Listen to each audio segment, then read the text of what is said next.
have a girlfriend or whatever. So I felt left out and started looking for a girlfriend. And I had a few girlfriends, but they all either felt bad for me and just wanted to be my girlfriend to make people think they're nice, or they just said I was their boyfriend and just went with someone else, whatever.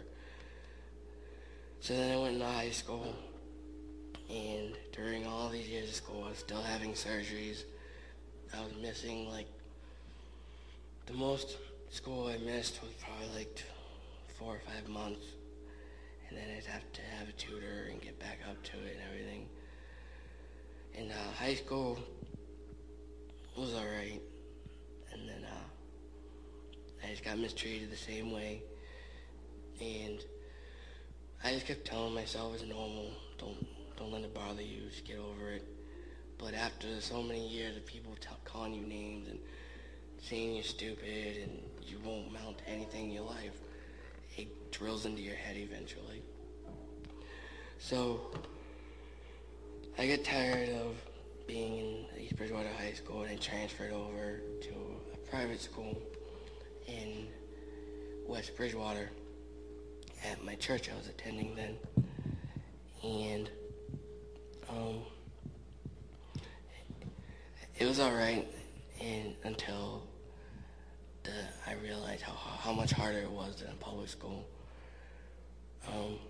The teachers wouldn't help me with the work because most of the kids there went from kindergarten, so they're all used to it.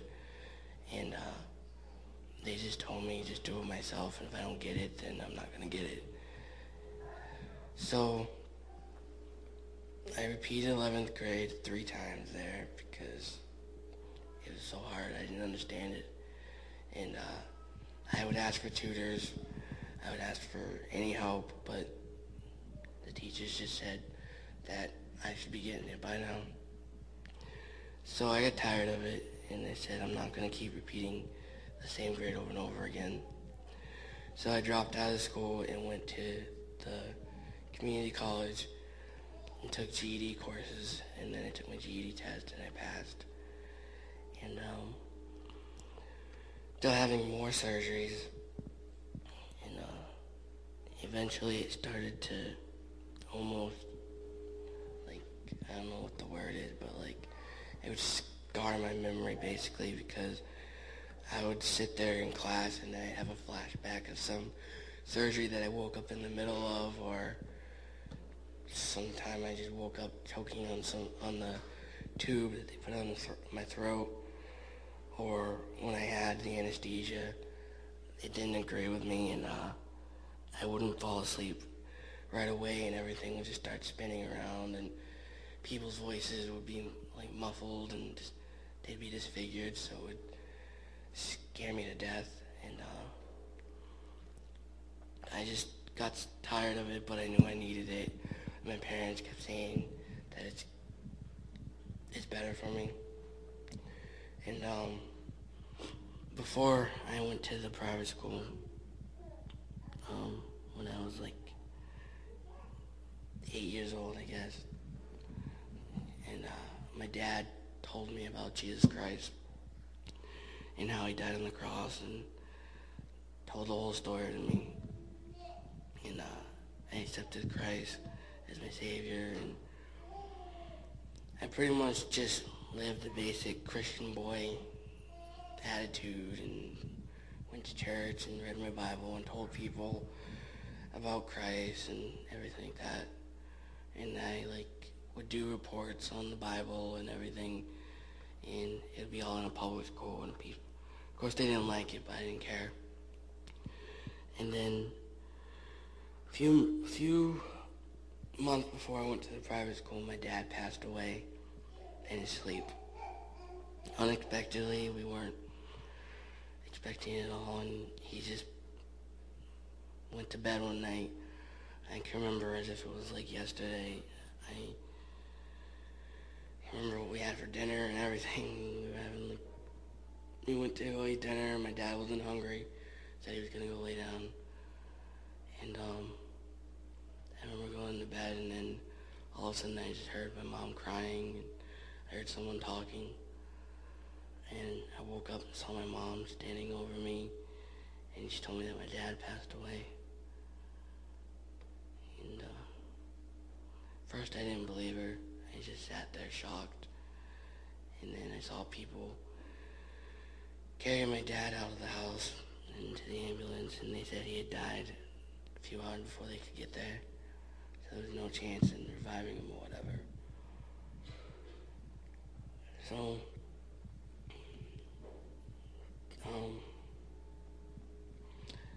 I knew that I knew it was his time to go, and I wasn't upset with God, and I remember just asking God why he took him, and why couldn't he have let him live longer or whatever, but I never really got mad at him, but all that pain I just stored inside. And then eventually, like I said, I got my GED and everything, and I made good friends with a guy in school named Chris. Most of you know him now. He was basically the only friend I really had, and he helped me out, and he anytime I was sad, he would cheer me up or whatever. And his brother, Corey, went to school in Southeastern. He went to this technical school. And I would talk to him every now and then. And he told me about this girl that had lost her mom to cancer. And he said, would you be willing to talk to her? Because you know what it's like to lose a parent. So at first I was like, well, I don't know, because I don't do good with girls. And he was like, well, just talk to her. You don't have to like be her friend or anything. Just talk to her. So I talked to her, and we became friends, and I felt like asking her out on a date or whatever, but at first I was scared because I had told myself that I would grow old alone, I wouldn't get married, and I wouldn't have kids because of what happened to me. The doctor said I would never be able to have kids.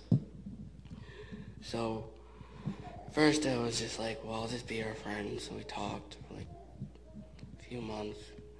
Finally I asked her out on a date, and we dated for a year, and then on Valentine's Day, I took her to the park and out where we live.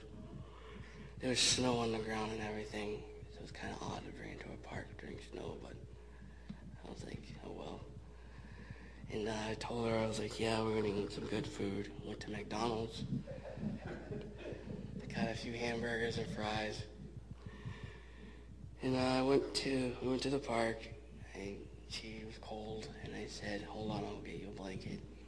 I went to my car, pulled out a blanket, came back, and I had written a poem for her, basically asking her to marry me, and she accepted, obviously. And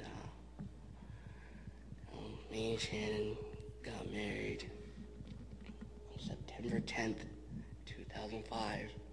Right? Okay. You'll be asking that question for the rest of your life. And first Shannon got pregnant, and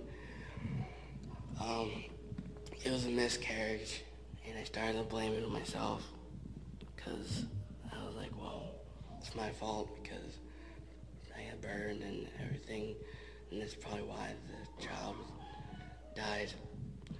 And the doctor said that it was because Shannon's blood is Rh negative and it killed the cells and all that stuff. So Shannon got a shot for it, and 2 months later, we found out that Shannon was pregnant again. And then on